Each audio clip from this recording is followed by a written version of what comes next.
Hola compañeras y compañeros, bienvenidos a la exposición del equipo. El número uno. Nuestro equipo está conformado por mí, Estefanía, por Fernando Acosta Ortiz y contamos con la participación especial de nuestro compañero José Antonio García Flores. Si ya llegaste hasta aquí es porque ya leíste el resumen de nuestra exposición y si no lo has hecho, tienes que regresar al paso número 1, leerlo y después regresas a este video. Sin más preámbulo, vamos a comenzar. Nuestro tema, la Edad Media Europea, que comprende el periodo del siglo V hasta el siglo XV. ¿Qué te imaginas cuando decimos Edad Media? Bueno, pues yo me imagino todo lo que he visto en las películas como guerra, reyes, reinas, esclavos, todo ese tipo de cosas. Entonces vamos a comenzar.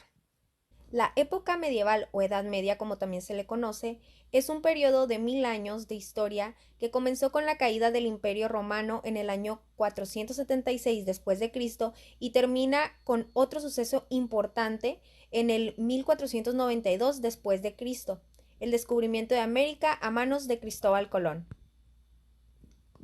Algunos datos interesantes es que se desarrolló únicamente en el continente europeo. Fuera de ahí no encontramos nada que tenga que ver con esta época. Solamente en el continente europeo se encontró. Se conoció la tauromaquia, un deporte que se disfrutó muchísimo en la Edad Media y que perduró hasta nuestros días en muchas culturas. La tauromaquia pues es las corridas de toro, ¿no? Que en la actualidad pues en muchos países ya no se realizan. Yo pensaba realmente que habían comenzado en España o algo así, pero pues ya aquí me doy cuenta de que no fue así. Fue descubierta muchísimos años atrás, y pues sí en Europa, pero pues yo pensaba específicamente en España, ¿no? La Iglesia era la única institución europea con carácter universal. Así, la Iglesia católica tenía un poder amplio e imponente, no solo sobre los campesinos, sino también sobre la vida política y social de la Edad Media. De hecho, esto se puede ver mucho en películas históricas como Gladiador. Durante la Edad Media surge el sistema feudal.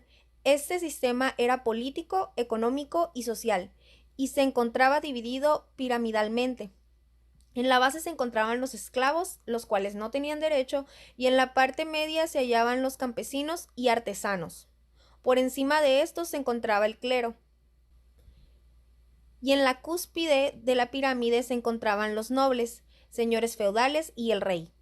Los señores feudales tenían siervos o esclavos a quienes les concedían tierras, pero estos debían rendir absoluta fidelidad por toda la vida hacia este señor. En el arte de la Edad Media podemos en la actualidad observar que hay catedrales que son muy populares. De hecho, ya saben, creo que el año pasado sí fue cuando se quemó la Catedral de Notre Dame, pero son edificios que en la actualidad se encuentran aún en pie y que provienen desde la Edad Media. Temprana Edad Media. Inició a finales del siglo V y se extiende hasta finales del siglo VIII. Se caracterizó por la unión de dos culturas distintas de aquella época, la latina, que es descendiente de la romana, y la germánica. Los reinos romano-germánicos son cada vez más frecuentes. De hecho, el imperio carolingio se formó en esta etapa. Además, no podía faltar la instauración del sistema feudal como principal ente de la economía de este periodo y del resto de la Edad Media. Pero, ¿qué tenemos en cuanto a la educación? La política romana desapareció dejando desamparada a la sociedad del momento. Y no solo eso, la cultura romana dejó de existir. Había que buscar otras maneras, quizá menos inteligentes y no tan avanzadas para subsistir. El nuevo gobierno se basaba en tribus guerreras. La vida era dura y la esperanza de vida se había rebajado a los 30 años. La población del momento se dedicaba a la agricultura y no tenía tiempo para estudiar. Continuamos con la Alta Edad Media, que abarcó desde el siglo IX hasta el siglo XI. El feudalismo creció y se desarrolló por completo, caracterizándose por producir los alimentos y otros productos de la mano de sirvientes y siendo dominada por los señoríos. De forma política, aquí comenzó la descentralización del poder, el cual era mantenido por el rey anteriormente y comenzó a dividirse entre los grandes señores. En En este párrafo recuerdo mucho la película La Máscara de Hierro protagonizada por Leonardo DiCaprio, por eso aquí hay una foto de él, guapísimo. Porque en esa película se plasma que obviamente como él era el rey, él manejaba la comida de todo el pueblo. Entonces llega un momento en el cual hay una hambruna y él decide que la comida que se está pudriendo se la den al pueblo. Entonces recordé mucho esa parte de la película cuando leí el artículo. En cuanto a la educación, las ciencias pasaron a un segundo plano, dejando espacio a la religión. No hubo avances matemáticos y ciencias como la física pasaron a ser prohibidas por no promulgar las creencias cristianas. Cualquier persona interesada en las ciencias era considerado como un brujo y podría ser condenado a la muerte. Baja Edad Media. Comienza en el siglo XII y culminó a mediados del siglo XV. Se caracterizó por el surgimiento progresivo de las actividades comerciales y donde las ciudades fueron tomando cada vez más importancia, levantándose entre ellos la famosa burguesía, que gobernaría posteriormente. Además, en este momento se desarrollaron, de la mano de la burguesía, las bases para el sistema capitalista que surgió después. Pero en cuanto a la educación, la llegada de los musulmanes no fue demasiado violenta para la cultura, ya que ellos respetaban las obras y escrituras de otras culturas, enriqueciéndose con ellas. Como el territorio musulmán se extendía desde la península arábiga hasta la actual China, incorporaron sus avances matemáticos a estas tierras de Occidente. Matemáticos importantes en la Edad Media. En lo referente entonces a los matemáticos más importantes de la Edad Media, época histórica transcurrida entre la Edad Antigua y la Edad Moderna, entre los siglos V y XV después de Cristo, se debe comenzar por decir que durante estos años, en Occidente, Europa entró en una etapa de oscurantismo, donde el conocimiento, a pesar de que existieron varios sabios y estudiosos, estuvo monopolizado por la Iglesia. Por consiguiente, la mayoría de los avances que se dieron a nivel científico, literario y por supuesto también a nivel matemático, ocurrieron sobre todo el seno del pueblo árabe, quienes se dieron a la tarea de aprenderlos de la cultura helénica y de los indios, llevándolos a Europa durante la Baja Edad Media, sobre todo en lo que se refiere a los conocimientos algebraicos. Por su parte, Europa comenzaría ya casi al final del siglo XV, siglo de las traducciones, a leer nuevamente los conocimientos de lo que se fue su cuna, Grecia y las civilizaciones del mundo antiguo. En consecuencia, no es de extrañar que al hablar de los matemáticos más importantes de la Edad Media, la mayoría provengan del pueblo árabe o de regiones asiáticas. Entre ellos vamos a encontrar a los siguientes. Aryabhata, conocido en la India como un prominente matemático, dominó otras disciplinas como la astronomía.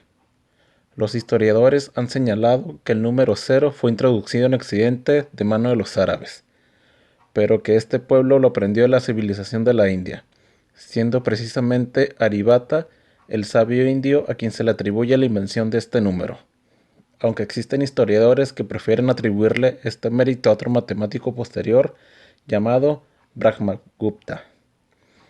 Asimismo, se le reconoce por haber logrado, en tiempos tan remotos, un cálculo tan preciso de la razón entre el diámetro y el círculo, en cuyo cálculo se acercó muchísimo al número pi, llegando incluso a plantear que este podía ser un número irracional.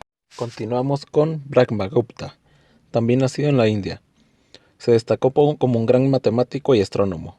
Su mayor mérito reside, de acuerdo a los historiadores, en haber sentado las reglas de los números negativos, hecho que significó un aporte inmenso para la rama de la aritmética. Asimismo, los historiadores le asignan la responsabilidad de haber definido por primera vez el cero, mérito discutido con quienes creen que en realidad fue Aryabhata. Sin embargo, se sabe que Brahmagupta usó este número por primera vez en las operaciones matemáticas. Asimismo, este matemático fue el autor de una fórmula que permitía calcular el área de cualquier cuadrilátero con base al conocimiento de las longitudes de los lados y de al menos alguno de sus ángulos, la cual significó un gran aporte para la geometría, ya que había sido bautizada por la tradición como fórmula de Brahmagupta. Seguimos con Al-Khwarizmi, Asimismo, el pueblo persa contó también con grandes figuras de las matemáticas. Un ejemplo de esto es Al-Juarizmi, sabio persa, quien además de su pasión por la astronomía y la geografía, se dedicó al estudio de la matemática. Sus aportes son de suma importancia, pues fue este hombre quien tomó la definición del cero directamente de las matemáticas de la India, introduciéndolo en las matemáticas del pueblo árabe, de donde pasaría a Occidente y al resto del mundo. Asimismo, se dedicó al estudio del álgebra como su principal objeto de estudio, más allá de la simple teoría de los números. De hecho, el mismo nombre de álgebra, que recibe la rama de la matemática dedicada al estudio de los símbolos y estructuras, debe su nombre a la traducción que hiciera Occidente sobre su obra, y en especial sobre su título Hisab al-Dashabr wal Mughabal, y que terminó evolucionando hacia la forma lingüística álgebra. Ahora vamos con Al-Battani, matemático destacado del pueblo islámico. Representa a uno de los matemáticos que mayores aportes ha hecho en el ámbito de la trigonometría. En este sentido, Al-Battani fue el primero en concebir la utilización de la función continua del seno, demostrando por primera vez el teorema de este. Asimismo, se convirtió en el primer matemático en comprobar que la tangente puede calcularse en base a la razón entre el seno y el coseno. Igualmente, los historiadores señalan la importancia de Al-Battani por difundir en el pueblo islámico muchos de los conocimientos de las matemáticas de la India, sobre todo la definición del cero. Abul Wafa, matemático persa reconocido por sus grandes aportes a la rama de la trigonometría. Entre sus mayores logros matemáticos se distinguen el haber simplificado y renovado los distintos métodos inherentes a la trigonometría esférica. Asimismo, fue el primer matemático en el mundo en usar por primera vez e introducirlas en el mundo árabe las funciones secante, cosecante y tangente. Igualmente logró aplicar y demostrar el teorema del seno en los triángulos esféricos. Siguiente es Al-Hazen, importante matemático árabe, quien llegó a incursionar también en ciencias como la astronomía y la óptica. Dentro de las matemáticas se interesó especialmente por el área de la geometría, en donde realizó importantes aportes como el cálculo del volumen del paraboloide. Asimismo, logró resolver el problema de Al-Hazen, bautizado así en su honor, el cual también significó un gran avance para el área de la óptica. Omar Khayyam, matemático del pueblo persa, quien pasó la historia por sus importantes aportes en el área del álgebra, en donde logró encontrar por primera vez en la historia la solución de las ecuaciones de tercer grado, así como también el cálculo, con base a la expresión geométrica de sus respectivas raíces. Asimismo, es famoso por su trabajo con los números irracionales y el problema de las paralelas. Bien, el siguiente es el primer europeo que encontramos en esta lista, quien es Leonardo Fibonacci.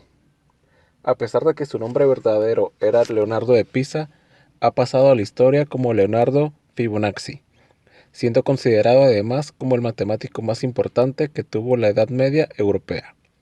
En este sentido, sus dos grandes logros consisten en haber concebido una asociación numérica, conocida en la actualidad célebre como la sucesión de Fibonacci, la cual básicamente se trata de una secuencia de números naturales que se va formando en pro de la suma de los dos últimos números, y que siendo tan sencilla, sorprendentemente está en todos los ciclos y seres de la naturaleza. Es decir, que los elementos del universo y el universo mismo parecerá crecer y multiplicarse con base a esta secuencia, de ahí su importancia. Asimismo, Fibonacci cumplió con el importante trabajo de releer y actualizar a Euclides, trayéndolo de nuevo a la escena occidental. Continuamos con Giordano Nemorarius, a quien debemos la primera formulación correcta del problema del plano inclinado. Más retirado de Arabia, en China, encontramos a Xu Shijie, quien destaca como uno de los grandes matemáticos que pudo tener el país chino durante el siglo XIII. Entre sus logros más importantes se encuentra el haber escrito una obra contentiva de 260 problemas de aritmética y álgebra, los cuales cuentan con un gran sentido práctico. Asimismo, es el autor del precioso espejo de los cuatro elementos. Igualmente, fue el matemático chino que explicó cómo hallar la raíz cuadrada de un número, además de su trabajo con los coeficientes binomiales, al igual que con las consecuencias. Y cerramos con Nicole Oresmes, quien generalizó el concepto de potencia, introduciendo los exponentes fraccionarios, las reglas de realización de las operaciones con ellos y una simbología especial, anticipándose de hecho a la idea del logaritmo. Renacimiento de las matemáticas en Europa. En el siglo XII, los estudiosos europeos viajaron a España y Sicilia en busca de textos científicos árabes, incluyendo el compendio de cálculo por integración y comparación del matemático Al-Khwarizmi, traducido al latín por Robert de Chester, y el texto completo de los elementos de Euclides, traducidos en varias versiones por Adelar de Bath, Hernán de Carintia y Gerard de Cremona. Estos considerados uno de los traductores más importantes de la época. En el siglo XIV vio el desarrollo de nuevos conceptos matemáticos para investigar una amplia gama de problemas. Un área importante que contribuyó al desarrollo de la matemática fue el del análisis del movimiento local. Thomas Bradwardine propone que la velocidad aumenta en progresión aritmética, mientras que la razón entre la fuerza y la resistencia aumenta en progresión geométrica. Al-Khwarizmi, quien introdujo en Europa los numerales indoarábigos y los principios fundamentales del álgebra, su obra Cálculo por reintegración y comparación fue traducida al latín en el siglo XII. En esta obra se dio origen al término álgebra, en donde explica algunas reglas para poder tener la solución de ecuaciones lineales o cuadráticas. Otra publicación de las que solo se conserva su traducción al latín es Algorithmi, de Numero Indorum, de donde apareció el término que hoy conocemos como algoritmo. A partir del 1200 después de Cristo, la sociedad de Europa sufrió cambios. Empezaron a surgir las universidades, que en aquella época se conocían como centros públicos donde la sociedad podría ir a estudiar, a ser enseñada por otra persona más sabia. Se creó así la figura del profesor. El comercio resurgió más fuerte que nunca, creando incluso un nuevo tipo de grupo social, la burguesía, personas dedicadas exclusivamente a la venta y compra de productos. Ellos más que nadie necesitaban una buena base matemática para llevar su negocio. Bueno, compañeros, por nuestra parte es todo. No olviden lavar sus manos con frecuencia, tomar mucha agua y quedarse en sus casas. Adiós.